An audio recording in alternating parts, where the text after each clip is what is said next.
On va terminer, excusez, la première partie de la session avec le thème, le quatrième thème, il n'y a que l'amour. Alors, la première partie, c'est la plus difficile, hein, parce que c'est plus théorique, plus abstrait, donc, fait que ça demande un petit peu de patience. On va arriver au concret. Dans la deuxième partie, vous allez plus aimer ça à partir du prochain thème. Là, on va voir des applications plus concrètes dans notre vie de tous les jours, de tout ça. Alors, dans les 4 derniers thèmes, là, il y aura des choses très, très concrètes, plus collées à notre vie. Mais il faut d'abord voir les bases. C'est important de voir un petit peu la théorie d'abord, là. Ensuite, on passera à la pratique dans nos vies, hein, de tout ça, là, des conséquences dans nos vies. Hein. Alors, je termine d'abord en complétant tout ce qu'on a vu, là, avec des aspects nouveaux aussi, mais en faisant le point là-dessus. OK? Il n'y a que l'amour. Saint Jean de la Croix, qui est un grand mystique chrétien qui a accompagné Thérèse d'Avila, pour ceux qui le connaissent, Saint Jean de la Croix, un Espagnol, et qui a des écrits exceptionnels, hein, dans la vie spirituelle. Il y avait Saint Jean de la Croix, quelqu'un qui est allé loin, hein, dans l'expérience, là. Lui, il s'était fait une devise personnelle, hein, qui ramassait toute sa vie, là. Sa devise personnelle de sa vie, c'était, en espagnol, là, tout ou rien. Alors, c'était très radical, hein, sa devise. Sa devise de vie, là, c'était ça, lui. Tout ou rien. C'est ça le choix qu'on a. Si vous appelez ça un choix, tout ou rien. Ça, je vais essayer d'expliquer ça. Ça résume tout. Hein. Saint Jean de la Croix, c'est quelqu'un qui a fait toutes les étapes du cheminement spirituel et il a fait l'expérience du rien. Hein. Il a fait l'expérience du rien à l'intérieur de lui. Hein. Tout cet inaccompli en lui, là, il en a fait l'expérience. Hein. Les racines profondes du mal en nous autres. Il décrit ça dans ses écrits, hein, en parlant de la nuit mystique, hein, la nuit, hein, qu'il faut passer à travers ça, tout le monde. La nuit des sens, la nuit de l'intellect, puis à tout point de vue. Hein. Il a même vécu le rejet de sa propre communauté. Vous savez, c'est un réformateur, Saint Jean de la Croix, parce que sa communauté, les carmes, c'est des moines, ça, les carmes, là. C'est comme toute communauté, après une couple de siècles, ben, ça commence à dévier, puis à s'embourgeoiser, puis à dévier, à s'éloigner de l'Évangile. Puis il y a toujours des réformateurs qui arrivent. Puis les réformateurs, ben, ils sont jamais, c'est des prophètes, hein, ils sont jamais bienvenus, puis ils viennent nous déranger dans nos bonnes vieilles habitudes. Fait que les réformateurs, là, souvent, ils se font rejeter, exclure.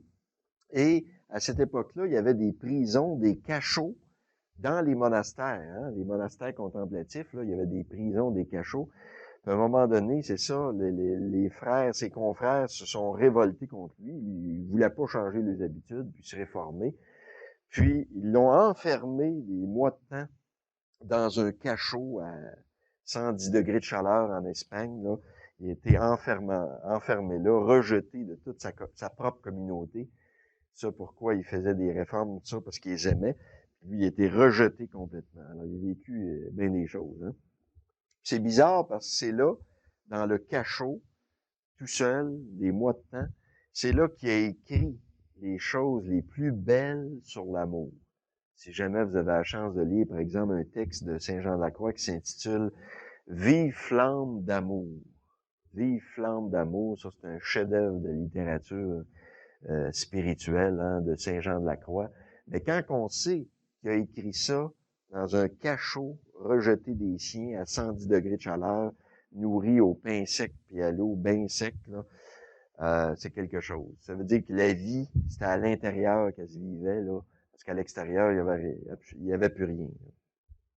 Ben, Saint Jean de la Croix, au bout de l'expérience chrétienne, il avait parfaitement conscience d'être un rien par lui-même, tout seul. Mais un rien devenu tout en Dieu. C'est ça qui est le miracle. Hein? Il y avait l'expérience qui était un néant, mais un néant sauvé. Je vous disais ce matin, hein, le petit crouton sec, mais saucé d'un sirop d'érable, ça change tout, la patente. Toujours des paradoxes, hein, comme des contraires, des choses, on dirait, qui vont pas ensemble. C'est ça, un paradoxe. C'est deux choses qui vont pas en tout ensemble, qui ne fêtent pas, là. Puis, il faut que quand tu tiens les deux, tu arrives à une vérité très profonde entre les deux. Dans l'Évangile, on a plein de paradoxes. Heureux les pauvres. C'est ça, un paradoxe. C'est quand on est pauvre, on n'est pas heureux. Il nous manque ci, il nous manque ça, on n'est pas... Puis pauvre dans tous les sens, pas juste matériel, là. Hein? Puis le Christ, il arrive, il dit « Heureux les pauvres ». Vous voyez, il y a une vérité là-dedans, là, au centre. Il faut tenir les deux, là. Hein? Comme ça. T'es pas heureux parce que t'es pauvre. Mais la pauvreté peut être un chemin qui te mène à la vraie richesse. Dans ce sens-là, il faut le comprendre. C'est ça, c'est un chemin, ça. Ça peut être un moyen. Quelqu'un qui a une conscience très aiguë de sa pauvreté, hein, sa pauvreté intérieure, comment je suis pauvre, moi je suis poqué jusque dans mes racines. Là. Plus on a une conscience aiguë de notre pauvreté, plus on a des chances de trouver notre vraie richesse, qui est le salut. Hein? C'est ça notre trésor, qui est au fond de nous autres, là, un trésor d'amour. La seule richesse qui soit vraie, c'est l'amour.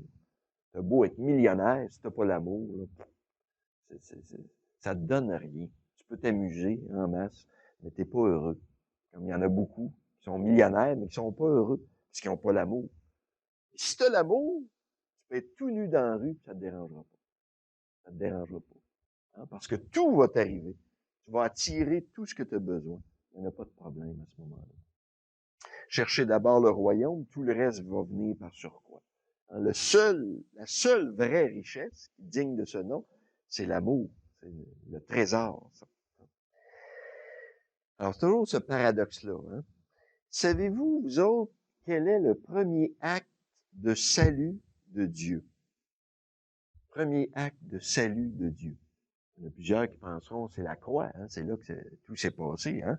Mais avant ça, c'est ça qui est étonnant, j'en ai fait allusion ce matin, c'est la création. La création là, du monde, de chaque personne qui compose l'univers. La création, c'est le premier acte de salut de Dieu. C'est un acte de salut, la création. C'est ça qui est incroyable. Parce que il nous sauve du néant. Hein? On dit en latin, en théologie, Dieu, là, il est le seul à être capable de faire ça, lui. Il crée ex nihilo, c'est-à-dire sorti du néant. C'est le seul qui est capable de faire ça. Il est capable de créer à partir de rien. Nous autres, quand on crée quelque chose, on part toujours de quelque chose. On part de quelque chose qu'on a entendu, qu'on a vu à quatre parts, tout ça, puis on fait des associations, puis on crée quelque chose de neuf. Mais Dieu a cette capacité, lui, de partir de rien, absolument rien. Hein? Ex nihilo. Il nous a créés à partir de rien, chacun de nous. C'est ça la réalité. Hein? Mais c'est pas fini. Il nous a sortis du rien, puis il veut achever sa création. Comme je vous disais ce matin, c'est ça qui est important de saisir. C'est pas fini. Attendez de voir la fin avant de chialer. Je dis toujours aux gens qui chialent, hein, il y a du mal dans le monde, il y a de la souffrance, il y a ci, il y a ça. Attends que ça soit fini pour évaluer ça. Et Dieu, il n'y a pas d'allure, créer un monde de même. Ben oui, mais il n'a pas fini. C'est ça qu'il faut rajouter. Il n'a pas fini. Quelqu'un qui commence une peinture ou une sculpture, puis il a donné 3-4 coups de ciseaux ou 3-4 coups de pinceau, tu regardes ça, c'est pas beau, ça. T'es pas un bon peintre, t'es pas un bon sculpteur. Ben oui, mais attends de voir la fin. C'est peut-être le dernier coup de pinceau qui va faire le chef-d'œuvre incroyable. Alors, la création, c'est pas fini. Il disait, Dieu a pas créé le monde. C'est pas quelque chose de passé. Dieu est en train de le créer. Ça change tout, ça. Attendez de voir la fin. Vous allez voir ce qui va sortir de là. Il veut achever sa création. Il veut faire de nous des tout, c'est-à-dire des dieux. Pas moins que ça.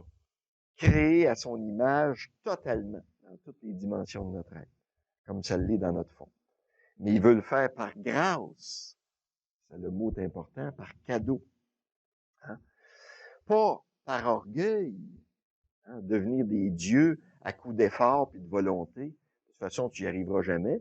Puis, C'est de l'orgueil à ce moment-là. Hein? C'est ça, c'est le péché originel, je vous disais. Mais par grâce. Saint Luc, qui a écrit les Actes des Apôtres, un livre de la Bible, dit ceci après les évangiles, là.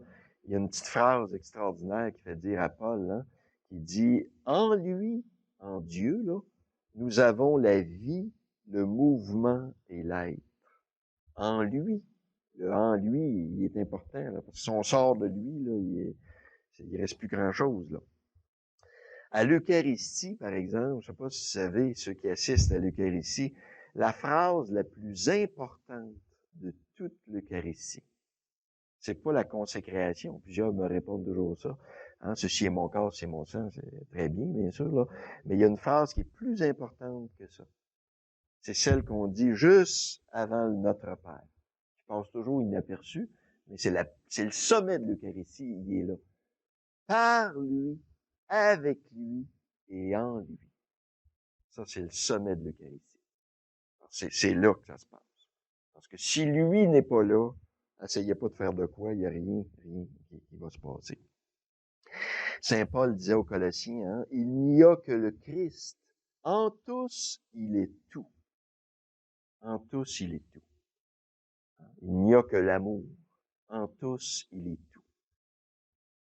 C'est ça, la réalité. Qu'on en soit conscient ou non, là, ça change rien à la réalité, ça. Dieu veut nous rendre tout amour. C'est ça son but, lui. Dans tout notre être, comme je vous disais, ça l'est déjà au fond de nous. Au fond. Hein? Là où il est, lui. Hein? Là où tout est accompli. Mais il veut le faire dans toutes les dimensions de notre être, dans notre physique, notre psychologique, nos émotions, tout, notre intellect. Hein? Tout va y passer. Hein? Il veut amoriser, si vous voulez un nouveau verbe, là, je sais pas si ça existe, amoriser, rendre amour. Tout soit de l'amour. Que tout se transforme en amour. Il veut faire de l'amour avec tout. Tout ce qu'on est. Tout ce que nous sommes. Hein? Devenir tout amour au complet. Hein?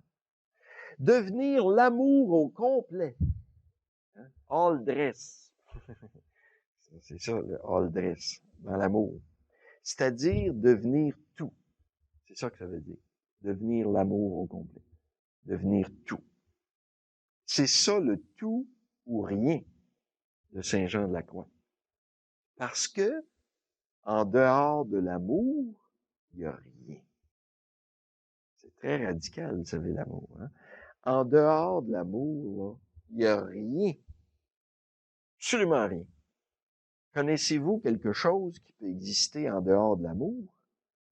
Hein? Connaissez-vous quelque chose qui peut exister en dehors de l'amour? Il y en a peut-être qui pensent, qui disent le mal. Écoute, c'est pas dans l'amour certain, là. Le mal. Mais précisément, en théologie spirituelle, c'est quoi la définition du mal? Hein? Nous autres, on voit les effets du mal, bien sûr, là. Mais le mal à l'état pur, là, c'est pas quelque chose qui existe en soi, le mal à l'état pur. C'est le vide, c'est le rien, c'est l'absence d'amour. Hein? Les effets du mal, OK, ça existe, c'est concret, on peut le voir, on en subit les conséquences, etc. Ça, c'est les effets secondaires. Mais le mal, la racine, la source, là, à l'état pur, là, c'est pas quelque chose qui existe en soi, le mal. C'est le vide. C'est un manque, c'est un vide, c'est un néant, c'est l'absence de quelque chose. C'est l'absence d'amour. À chaque fois qu'il n'y a pas d'amour, mais il n'y a plus rien. Hein? Thérèse de Lisieux, qu'on vient de nommer docteur de l'Église, une petite fille qui est morte à 24 ans de tuberculose, puis qui est un génie mystique, hein, qui a des écrits très simples, ultra simples, mais tout est là. Hein, une vie là intensive. Hein, à 24 ans, à 14 ans, 15 ans, elle était déjà rendue à maturité spirituelle, c'est incroyable. Thérèse de Lisieux, qui disait cette phrase, vous avez sûrement déjà entendu, « J'ai enfin trouvé ma vocation dans le monde puis dans l'Église. Hein. » Elle dit, ma vocation, là, ça va être l'amour. C'est ça ma vocation. Dans le cœur de l'humanité, dans le cœur de l'Église, je serai l'amour. Puis elle complète en disant, « Ainsi, je serai tout. » Elle avait tout compris. « Ainsi, je serai tout. » Parce que juste ça. Il y a juste ça. Il y a juste l'amour. Or, ça, il n'y a rien. Il n'y a rien. En dehors de l'amour, tout est vide, néant, insensé, c'est la mort, c'est l'absence totale, c'est l'absurdité absolue, c'est la folie furieuse. Il n'y a rien en dehors de l'amour. Il n'y a que l'amour qui soit. Il y a juste l'amour qui existe. Il y a juste l'amour qui est réel. Juste ça qui est réel. Des fois, on traite les gens qui trippent le spirituel ou etc. Disent, ah, vous autres, vous n'êtes pas dans la réalité, là, concret. Nous autres, on est dans le concret, là. Bon, hein, on a marché les pieds sur la terre. Vous autres, vous flayez, vous n'êtes pas dans le réel. Mais c'est, la vérité, c'est exactement l'inverse. Oh, remarquez, quelqu'un peut être dans la spiritualité puis pas être dans l'amour. Ça, c'est une déviation. Beaucoup de spiritualités qui sont des fuites en Égypte, des fuites là, du réel. Ça, c'est vrai. Mais quelqu'un qui est dans l'amour, lui ou elle est dans le réel. Quelqu'un qui n'est pas dans l'amour, il n'est pas dans le réel. En dehors de la carte. C'est la seule réalité. Quelque chose qui est réel, c'est l'amour. Le reste, c'est du toc, c'est vide. Ce que j'ai de plus beau, de meilleur, de plus grand, de plus réel en moi, c'est l'amour. Ce que j'ai de plus personnel, de plus intime, qui me donne une valeur, qui donne une valeur à qui que ce soit, c'est l'amour qui est au fond de lui. C'est ça. Enlève l'amour d'une personne, enlève Dieu de ton être, il reste plus rien. Saint Paul avait bien raison dans son bel hymne à l'amour, hein, aux Corinthiens, hein, quand il dit « Si je n'ai pas en moi l'amour, je suis rien. » C'est bien sûr. Il n'y a rien en dehors de l'amour. Pas compliqué. Alors, si j'ai pas l'amour en moi, je suis une cymbale qui sonne le vide. Je suis rien. Rien, rien, rien. Hein? Moins que rien. Si j'ai pas l'amour en moi. Hein? Si vous voulez une comparaison là, concrète, bien simple, là, je suis une pinotte. Si j'ai pas l'amour en moi, là, je suis une pinotte bien sec à part de ça. Même pas salée, là, ça c'est trop. Là. Une pinotte sec. Bien sec, toute bien petite. C'est ça que je suis en dehors, si j'enlève l'amour de mon être. Il reste juste ça, une petite pinotte bien sec. Mais, si tu prends la petite pinotte bien sec, puis tu la sauces dans du chocolat belge. Vous avez déjà goûté à ça, y a-tu de quoi de meilleur que ça? Du chocolat belge, tu la sauce comme il faut, la petite pinotte là, dans le chocolat. Oh, ça relève le goût d'une pinotte, je peux vous prie de me croire, hein? Puis supposons, par hypothèse, qu'en sauçant la pinotte dans le chocolat, la petite pinotte sec, bien ordinaire, là, elle deviendrait là, une amande très recherchée, au goût exquis, quelque chose de rare, là, qui a un goût là, super. Hein? Puis enveloppée là, au bout de chocolat belge. Et ça, c'est autre chose qu'une petite pinotte sec. Hein? Vous essayerez ça quand vous ferez un party chez vous à Noël, là. Vous mettrez des petites pinottes secs. Un plat, là, même pas de sel, rien, bien sec, là. Un plat de chocolat belge. Vous allez voir le premier plat qui va se vider. Surtout s'il y a des enfants à la maison, là. Aussitôt qu'on va goûter à ça, le chocolat belge, là, et coulaille. À la fin de la veillée, tu peux être sûr que le plat va être vide. L'autre, il va en rester. Il va en rester. Hein? Ça se compare même pas. Hein? Mais c'est ça. Hein? Dieu, là, c'est ça. Du chocolat belge. C'est plus que ça, bien sûr. Là. C'est juste une comparaison, là. Mais c'est toute la différence. Vous voyez, la petite pinotte sec, puis la pinotte saucée dans le chocolat belge qui devient une amande au goût exquis, puis enveloppée de chocolat, là. C'est pas la même chose tout à fait, non. Hein?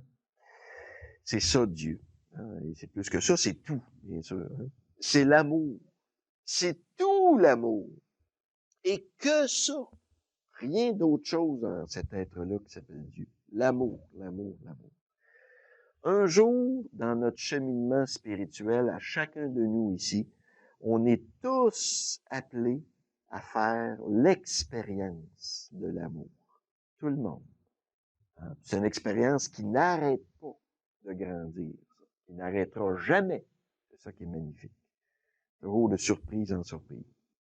mais à faire l'expérience. Parce qu'on peut savoir avec notre tête intellectuellement, Dieu est amour, ok, je comprends, bon, mais ça c'est intellectuel. Mais en faire l'expérience dans ses tripes, là, goûter cet amour-là, hein, et goûter à cet amour infus, intérieur. Hein. Puis pour goûter à cet amour-là, hein, faut pas, la condition pour y goûter, là, c'est pas d'être purifié, d'avoir tout fait le ménage, d'être clean, d'être digne, d'être moralement correct, puis d'être tout soit réglé dans ma vie. C'est pas ça du tout, la condition pour goûter cet amour-là. La seule condition, savez-vous, c'est quoi? Faut être vide de nous-mêmes. C'est ça. Être pauvre. Être vidé de toute prétention. Toute prétention à dire que je vais y arriver, moi, à quelque chose, par moi-même tout seul. Hein? C'est ça. La seule condition pour goûter cet amour-là, être vidé de toute prétention humaine de je vais y arriver. C'est ça. Quand on est vidé là, au pied du mur, là, c'est juste là que j'ai accès à goûter, commencer à goûter cet amour-là. En passant, je vous pose la question, si tu crois pas à l'amour, là, à quoi crois-tu? Hein? Si tu crois pas là, à l'amour, que Dieu est amour, puis juste, il y a juste l'amour qui existe, mais à quoi crois-tu? Puisqu'il n'y a rien en dehors de l'amour. C'est pour ça que souvent des gens qui vont dire que moi je crois pas à Dieu, puis je crois pas à l'amour, puis, moi je crois à rien. Ils ont bien raison. Ils ont bien raison parce qu'il n'y a rien en dehors de l'amour. Il n'y a absolument rien qui peut exister. Tout est une ballonne, une illusion à long terme. C'est ça. Il n'y a rien. Bon. Puis vous savez, quand on parle du péché, par exemple, du mal, hein, vous savez, il y en a juste un péché. Il y a juste un mal fondamental. C'est de ne pas connaître l'amour. C'est le seul mal qui existe. La source de toutes les autres. Hein? C'est ça, là. De ne pas connaître l'amour. Connaître, pas dans le sens intellectuel, encore une fois, là. Connaître, naître avec. Hein? Ça veut dire faire l'expérience. Le triper dans ses tripes. Hein? C'est ça le seul péché, le seul mal, si vous voulez, là. De ne pas connaître l'amour. Notre ignorance crasse, je dirais, de l'amour. C'est notre plus grand mal, c'est ça. Le péché, là, je le répète, c'est pas d'abord nos actes mauvais. Ça, c'est un effet secondaire. Ça. Le chien dent qui pousse, c'est un effet secondaire. Ça vient d'ailleurs, les racines. Hein? C'est, le péché dans notre vie, là, c'est pas nos actes mauvais qu'on va faire. C'est de pas connaître l'amour. Pas avoir fait encore cette expérience-là. Pas connaître l'amour sauveur. De cette couleur-là, l'amour. Il nous sauve, il nous sort du trou, justement. Hein? C'est ça. Vous savez, anciennement, on parlait beaucoup, puis encore aujourd'hui, parfois, hein, c'est une méthode pédagogique, bien sûr, ça. Quand on est rendu là, c'est très bon, là. C'est une pédagogie. Quand on parlait des 7 péchés capitaux, puis on catalogue le mal, là. Quand on catalogue ça, là. Hein, l'ivrognerie, puis la drogue, le sexe, puis la richesse, l'accumulation des richesses, la luxure, l'avarice, puis la gourmandise, puis etc., etc., là, bon. Toutes ces affaires-là, là. Bon. Ça, là, c'est pas mal parce que c'est défendu par une loi, à quelque part. C'est pas mal, là, parce que dans la Bible, c'est écrit qu'il faut pas faire ça. Ça, c'est une notion enfantine du mal, qui est pas mauvaise à cet âge-là, comme ça, là. Bon, l'enfance spirituelle, c'est comme ça qu'on... Bon, c'est pas mal, parce que puis je fais pas un mal quand que je transgresse une loi, parce que c'est défendu, ça. Ça, faut pas faire ça. Bon. C'est pas mal à cause de ça. C'est pas ça, là. Ça, c'est une notion enfantine, encore une fois, du mal. Si ces excès sont condamnables, là, que ce soit l'ivrognerie, la drogue, le sexe, la luxure, l'avarice, la gourmandise, tout ce que vous voulez, là, bon. Si c'est condamnable, tous ces excès-là, c'est pour une seule raison. C'est parce que la joie qu'elle procure, hein, n'est jamais rassasiante jusqu'au bout. C'est pour ça que c'est mal. Hein? Ça donne une joie, ça. de boire, puis de se droguer, puis le sexe, puis la gourmandise, puis toutes les compensations possibles et imaginables, là, ça donne une joie.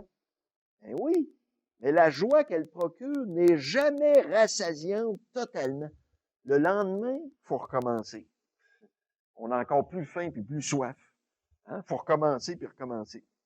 C'est ça. C'est en cela que c'est mal. Hein? Parce que la joie qu'elle nous donne, qu'elle nous procure, n'est jamais rassasiante.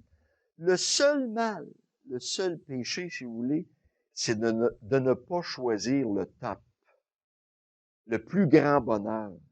C'est de nous refuser le meilleur, l'amour en personne.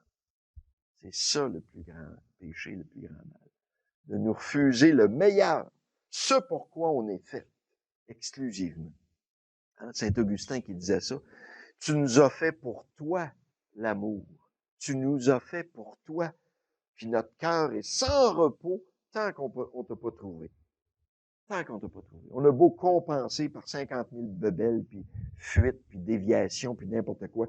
On n'est jamais satisfait. Le lendemain, ça nous en prend plus, puis on en veut plus, puis on en veut plus, jusqu'à temps qu'on arrive à l'amour. Le vrai amour.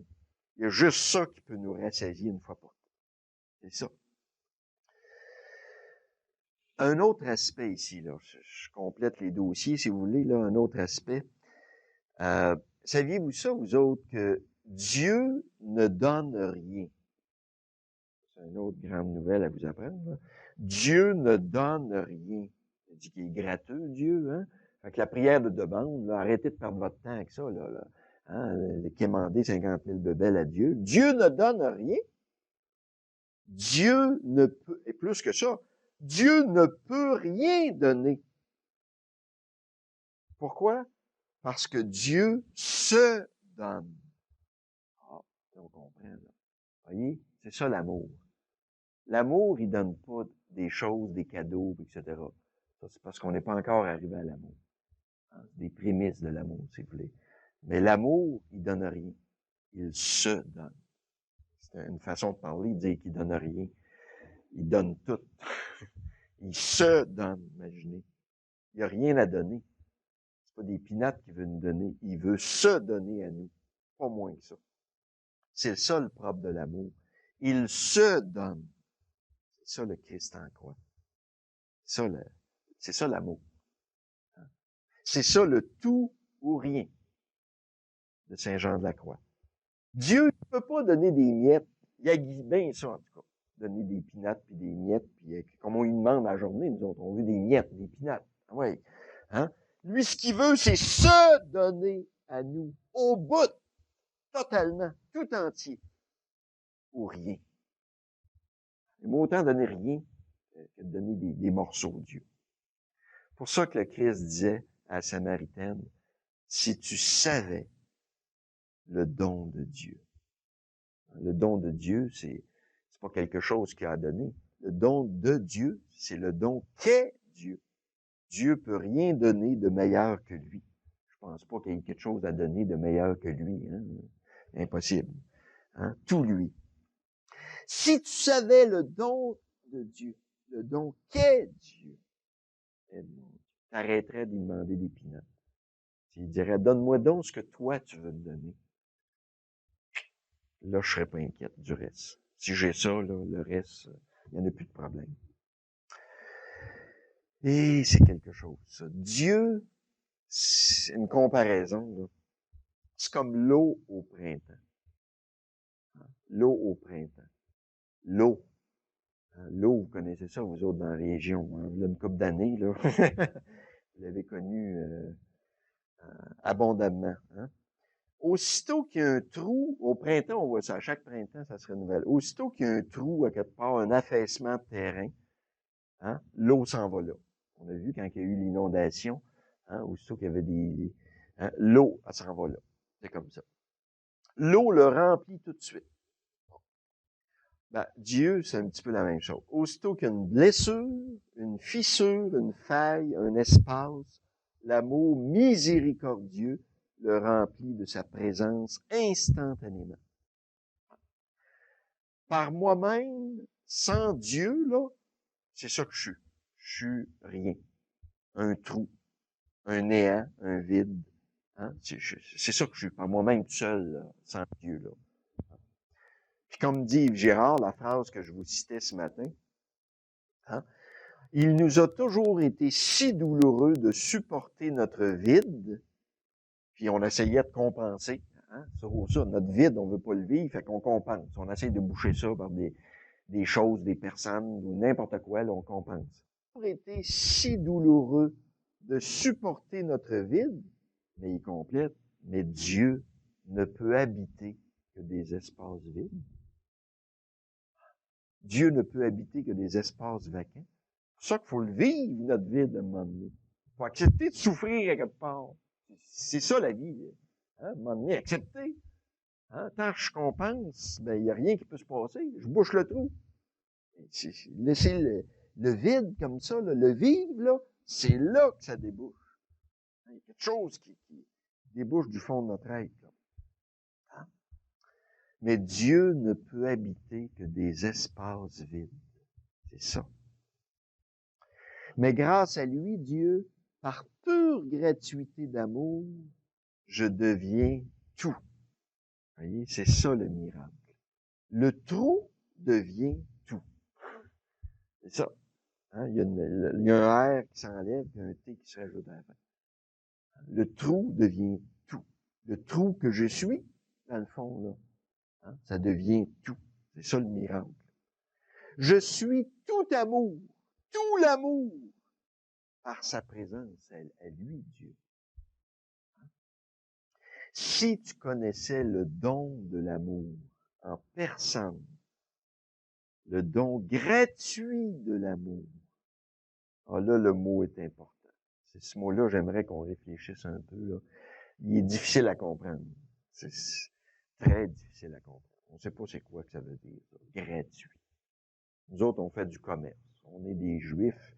On rit des Juifs. Des fois, on cale les Juifs. On est tous des... Il y a tout un petit Juif en nous autres, là, à quelque part, là. On est des Juifs. On fait du commerce. On donne d'une main, puis on va chercher de l'autre main. Puis il y a toujours un intérêt, quelque chose, une attente. Puis gratuit, là, on connaît pas ça. On le dit souvent, ça. Ah, ça, c'est l'amour gratuit, là. Ah ouais, mais trop en espérance que l'autre m'aime gratuitement aussi. Fait que là, c'est plus gratuit pendant tout. C'est ça, ça existe pas, ça. Il y a juste Dieu qui est capable de ça. Hein, parce qu'il faut être, hein, totalement pour expérimenter ça. Hein. Le don gratuit de l'amour. Je voudrais développer ça un peu. Là. Gratuit de l'amour. Qu'est-ce que ça veut dire, ça? Vous savez, quand on parle d'amour, si on en parle sérieusement, là, s'il n'y a pas gratuit, bang, il n'y a plus d'amour. Ça vient de s'éteindre. C'est une ballonne. L'amour, là, c'est une ballonne s'il n'y a pas gratuit. C'est grave, ce que je dis là. C'est très radical. Là. Ça, notre orgueil en prend pour son rhume, nous autres. Là. On te dit qu'on a bien de la misère à ça. C'est pour ça que j'en parle en parlant de Dieu. On touche ici l'essence même de l'amour, le noyau de l'amour, le cœur du cœur de Dieu. La gratuité. La gratuité absolue de l'amour. L'amour, c'est pas compliqué. S'il n'est pas gratuit, il disparaît. Il n'y en a plus. C'est de l'illusion. C'est une imitation. S'il n'est pas gratuit, il n'est pas. Il est raide, l'amour. Il est radical, l'amour. S'il y a la moindre volonté d'acheter, de mériter quelque chose à quelque part, c'est fini. Tu l'as pas. C'est ça qui est notre drame, hein, dans le fond. L'amour, il est gratuit ou il n'est pas. C'est très radical. C'est gratuit ou c'est plus de l'amour, c'est de l'imitation. Pourquoi? Parce que l'amour, c'est un cadeau. Un cadeau. Puis un cadeau, par définition, on peut pas l'acheter. Si on l'achète, c'est plus un cadeau. C'est pas un cadeau, là, à ce moment-là. Hein? C'est bon. OK? Un cadeau, on peut même pas le mériter. On dit ça, des fois, dans le langage humain, c'est une pédagogie, ça, bien sûr, là. Quand on dit à Noël, par exemple, les enfants, là, hey, si tu vas avoir tes cadeaux à Noël, ton cadeau, là, faut que tu sois sage, puis etc. Mais c'est une pédagogie. Parce que dans le fond, nous autres, on sait bien que même s'il est tannant, il va l'avoir quand même. Il est déjà acheté, le cadeau. Il est serré dans le garde-robe à quelque part, puis alors on n'a pas le choix d'y donner, et on l'a acheté déjà. Fait que si c'est tannant, qu'il fasse n'importe quoi, dans le fond, il va l'avoir. Ah, mais c'est une pédagogie, on se sert de ça, un petit chantage en passant. Si on peut tenir tranquille avec ça, ça va servir à de quoi? Fait que, tu vas avoir tes cadeaux, là, t'es mieux d'être tranquille, tout ça, mais il va l'avoir, parce que tu l'aimes. Soit tannant ou aguissable ou pas tannant, tu l'aimes, c'est ton enfant, bon, il va l'avoir, son cadeau. C'est ça, un cadeau. C'est gratuit. Hein? Ça s'achète pas, ça se mérite même pas. Hein? C'est gratuit ou c'est plus un cadeau. C'est ça, là. Mais l'amour, c'est ça. L'amour, ce n'est que ça. Ça veut dire, ça, comme conséquence, que c'est pas par nous-mêmes, encore une fois, qu'on peut y arriver à l'amour. On peut pas y arriver par nous-mêmes, tout seul. Hein? C'est pas par nous-mêmes qu'on peut devenir Dieu, qu'on peut aimer, qu'on peut devenir l'amour. Hein? Prétendre ça, là, c'est de l'orgueil, c'est pur orgueil, ça. Prétendre arriver à l'amour tout seul, sans Dieu, quelle illusion. Hein? C'est pur orgueil, c'est pure vanité, c'est pure illusion. On peut pas y arriver. Il y a juste l'amour qui peut nous rendre amour. Il y a juste le chocolat qui fait du chocolat, qui rend tout chocolat. Et c'est comme ça. Par nous autres mêmes, tout seul, là, nous autres, là, hein? Je vous disais tantôt, là, comme comparaison, là, bien simple, là, hein? On est une petite pinotte sec. Bon. C'est bien sûr, par nous autres mêmes, tout seul, à coup d'effort, puis de volonté, puis de travail, on peut arriver à devenir une pinotte salée. Oh, excusez, là, pinotte salée. Hey, c'est déjà mieux, là. Hein, une pinotte, je suis pas n'importe qui, pinotte salée. Bon, bien du travail, oui, c'est possible. Très bien, j'ai rien contre ça. Des pinottes salées, moi, je trouve ça très bon. Merveilleux. Puis même plus que ça, avec beaucoup de travail, puis si j'ai moins de blessures qu'un autre, puis je travaille encore plus fort, avec même la grâce de Dieu, avec l'aide de Dieu, je peux même devenir une pinotte barbecue. Hey, le top en pinotte, là. Hein? Le top. Hey, je suis pas n'importe qui. Tassez-vous de là. C'est une pinotte barbecue, là, moi, là. Hey, ça, c'est quelque chose. Toi, t'es quelqu'un, hein, dans la cabane. Mais c'est bien beau, j'ai rien contre ça, puis j'applaudis, puis je te félicite d'être devenu une peanut barbecue. C'est très bon, les peanut barbecue. Mais il y a juste un petit problème. Le but, c'était pas ça. Le but, là, c'était pas de devenir une peanut barbecue.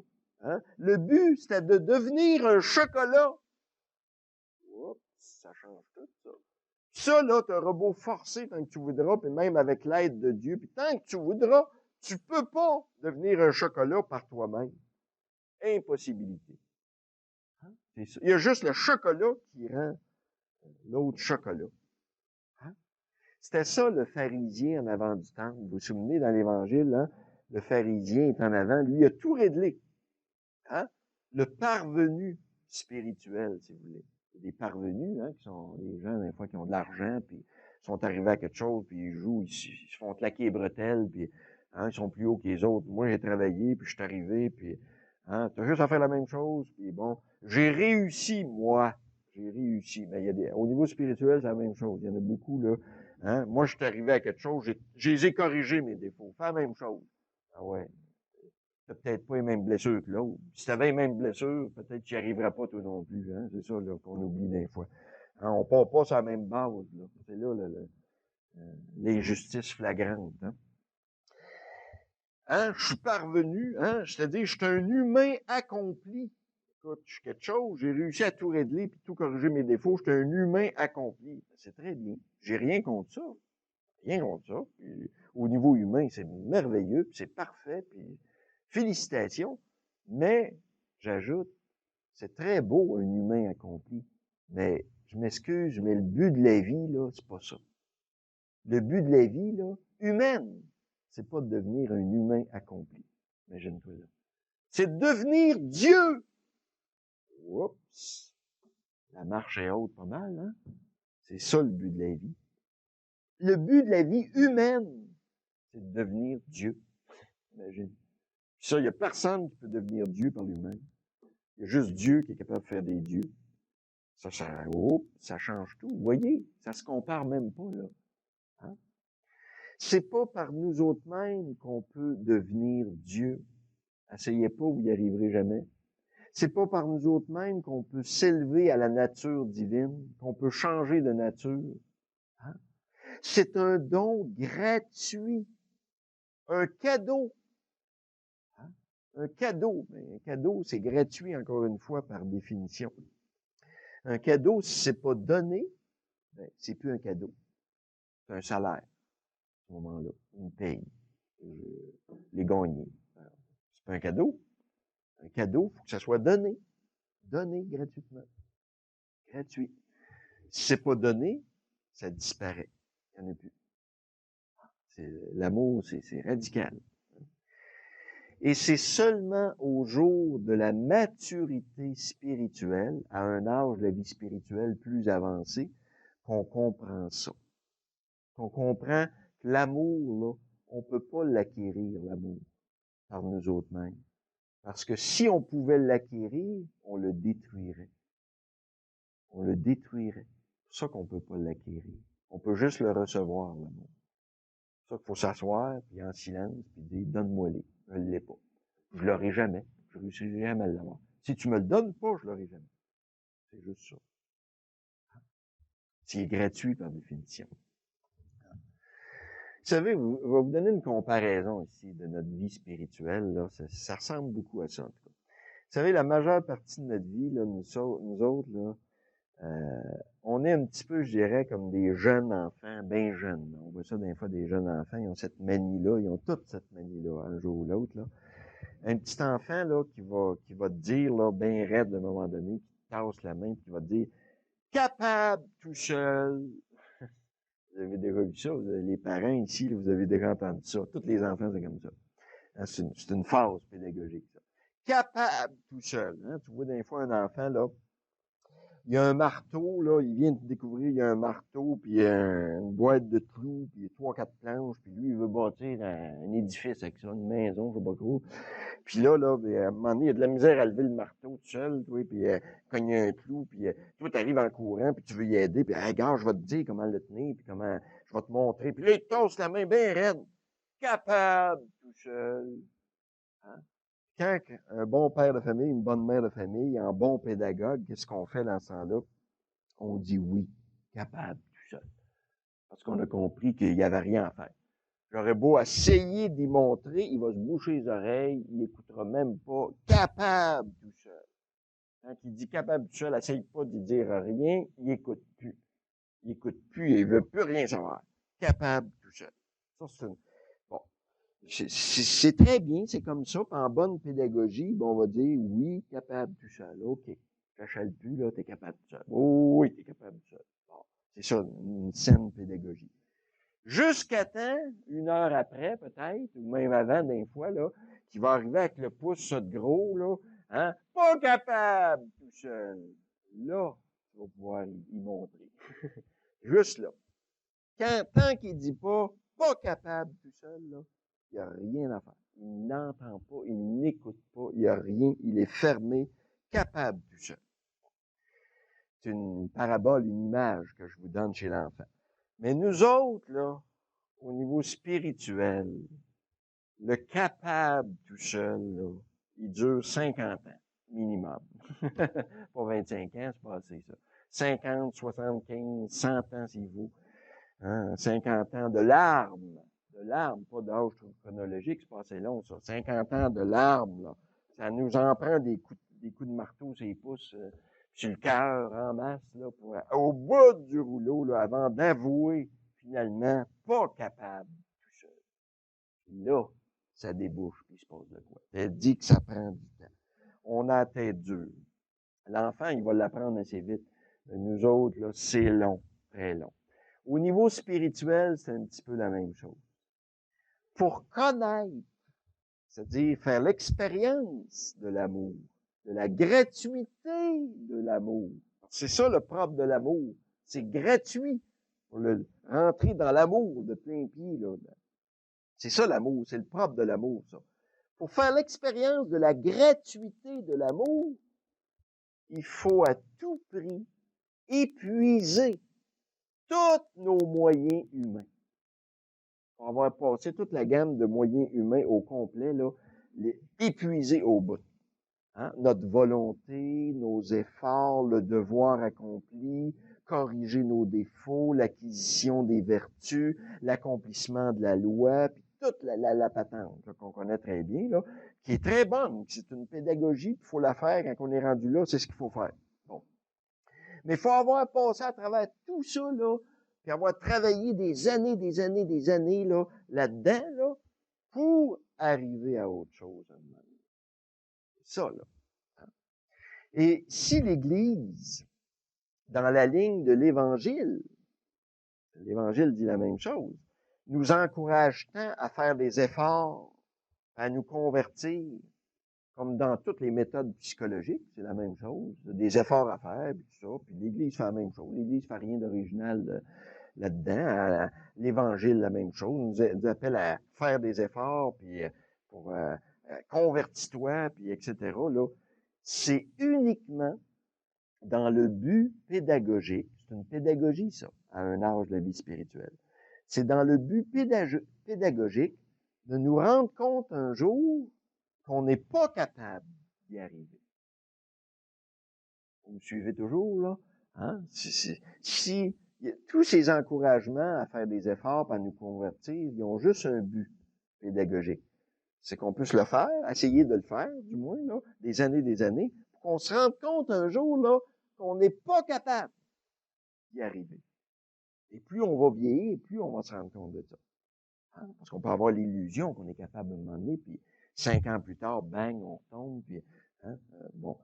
Pour nous rendre compte, dans le fond, là, pour se rendre compte de l'inutilité de tout ce travail, de nos efforts, de nos moyens, en voyant, après des années, les résultats bien maigres et décevants après tant d'années d'efforts et de travail auxquels on est arrivé.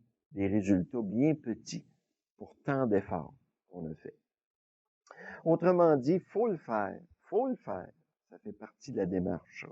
Hein? Il faut s'engager, il faut travailler pour expérimenter un jour que tout ça est inutile. Et pire que ça, tout est vanité, dit l'Ecclésiaste. Le sage, celui qui est arrivé à la sagesse, là, dit tout est vanité. Pourquoi? Parce qu'il y a toujours de l'humain qui se glisse là-dedans. La petite gloriole humaine. Là. Hein? Toujours de l'humain qui se faufile là-dedans. Là. Une petite valorisation, une petite gloire. Là, je suis arrivé. Je m'étais fixé un but, puis je suis arrivé, puis je l'ai eu l'affaire, puis je suis quand même pas si pire, puis que hein, je suis capable d'arriver à de quoi. C'est là le danger. Là. Le danger, il est là. Toujours de l'humain qui se glisse là-dedans, qui vient pervertir l'affaire. Là. C'est ça le problème. L'engagement, dit Yves Girard, n'est pas nécessaire en lui-même ou pour aider les autres. L'engagement nous est imposé pour nous conduire à constater un jour avec Coëlette, l'Ecclésiaste dans la Bible, je vous citais là, pour prendre conscience un jour que tout est vanité et poursuite de vent. Tout est vanité et poursuite de vent. Ça ne veut pas dire qu'il ne faut pas s'engager. Non, si t'es rendu là, fallait au bout. Mais tout ça, c'est une pédagogie pour nous amener un jour là, à maturité, où on se rend compte que tout ça, c'était pure vanité et poursuite de vent. Après des années, autrement dit, là, tout ce que j'ai réussi à devenir, ce que je vous disais tantôt, j'ai réussi à devenir une pinotte salée. C'est très bien. Et encore une fois, j'ai rien contre ça. C'est bien bon, une pinotte salée. Hein? Puis si j'ai moins de blessures qu'un autre à côté, je peux même, à la limite, devenir une pinotte barbecue. une peanut au miel, une peanut séchée à froid, je sais pas quoi, en tout cas, le top en peanut, là, mais j'étais encore une peanut. Juste une peanut. Hein? Toujours une peanut, pour le temps. C'est ça. Hein? Quelle réussite! Quelle réussite extraordinaire! Hey! Une peanut vaniteuse, en plus. Commence à se regarder dans le miroir, puis dit, hey! Je suis quelqu'un! Ah, regarde-moi donc ce barbecue-là, là. Je suis devenu une peanut barbecue, moi, là. Hey, les autres, les petits peanuts secs, les petits peanuts salés, mais moi, je suis barbecue. Quand même, là. Quand même, hein? Elle commence à se regarder dans le miroir, puis, hein, la balloune se gonfle, hein? Mais elle est vide, la balloune, hein? Mais le but, je le répète, c'est bien beau une peanut barbecue, mais c'est pas ça le but. C'est pas ça. C'était de devenir un chocolat. C'était ça le but. Personne, encore une fois, peut devenir un chocolat par lui-même. Il y a juste le chocolat lui-même qui peut nous rendre chocolat. C'est ça, le salut chrétien. Hein? C'est ça, devenir Dieu. Pas par soi-même. Et c'est ça le but de notre vie. Si votre but, c'est juste des petits buts à court terme, etc., c'est bien beau, allez-y. Mais le but de la vie humaine, c'est là qu'on s'en va. Vous pouvez vous mettre la tête dans le sable si vous voulez pas le voir, mais ça changera rien à l'affaire. C'est là qu'on s'en va. Et si, encore une fois, l'Évangile, qui est la première Église, les 4 évangiles, c'est des catéchèses. Hein, c'est les premières communautés chrétiennes, c'est la première Église. Si l'Évangile, puis l'Église d'aujourd'hui, encore une fois, avec ses pasteurs, nous invite dans un premier temps, c'est une première démarche, première étape, ça, en pédagogie, dans un premier temps, à faire des efforts, puis à travailler à notre conversion, puis tout ça, on voit ça souvent durant le carême, convertissez-vous, puis envoyez donc. C'est très bien, c'est ça, c'est une étape, ça. Hein? C'est que l'Église, c'est une mère, l'Église. C'est une mère qui nous aime. Puis en bonne pédagogue, face à son petit enfant qui lui dit capable tout seul, hein, ben, la pédagogie, c'est ça. La pédagogie, c'est de partir de la personne, là où ce qui est rendu. Hein, lui faire un pas. La pédagogie, c'est ce que le mot veut dire, là. Faut que tu partes de l'autre, pas de toi. Faut que tu partes de l'autre où ce qui est, là. Puis là, fais un petit pas. L'Église, c'est une mère, l'Église. Par rapport de nous autres, là, à nous autres, on lui crie, dans le fond, par notre vécu, la plupart du temps, là, la majorité, là, je suis capable tout seul. Fait que l'Église dit oui, capable tout seul. Eh oui, capable tout seul, à part de nous autres. C'est ça. Hein? Ça, c'est la première étape du développement spirituel, le capable tout seul. Faut le vivre, ça. Mais qui finit toujours un jour ou l'autre. Ça prendra 50 ans. Ça, comme je vous dis, là, ça peut être long, le capable tout seul. Ça peut être 50 ans, puis 80 ans, là, ça dépend des personnes. Il y en a que c'est juste en mourant qui passe à une autre étape. Chacun le vit à son rythme. Il y en a qu'à 14 ans, ils ont déjà déposé ça. J'ai toute une nouvelle session là, que j'ai donnée en retraite de 2 semaines là-dessus, là, les âges de la vie spirituelle. Hein, c'est intéressant parce que là, on peut se situer où je suis rendu, là, moi, là, dans le cheminement. Là, alors là, on comprend ce que chacun a vécu, puis chaque chose est bonne à son âge de la vie spirituelle. Hein. Mais c'est la première étape, premier âge. C'est l'enfance spirituelle, si vous voulez. Puis, c'est pas une question d'âge. Je peux avoir 80 ans et être à l'enfance spirituelle. C'est une question d'âge de la vie spirituelle. C'est une première étape du développement spirituel, mais qui finira toujours par déboucher sur une prise de conscience très profonde que tout est vanité. C'est ça la sagesse. Tout est vanité. Hein? Vanité des vanités, tout est vanité, dit l'Ecclésiaste. Hein? Un sage, quelqu'un qui est arrivé à maturité, là, hein? Il voit bien que tout est vanité. Tous mes efforts sont inutiles, stériles même. Hein? Et ce qui est pire, sont toujours entachés de retour sur soi. C'est ça, là. C'est là qu'on pervertit avec les meilleures intentions du monde. Et surtout, je n'arrive pas à aimer vraiment. C'est ça le problème. J'arriverai pas à l'amour comme par ce chemin-là, à coup d'effort et de volonté. Jamais. Je n'arrive pas à l'amour.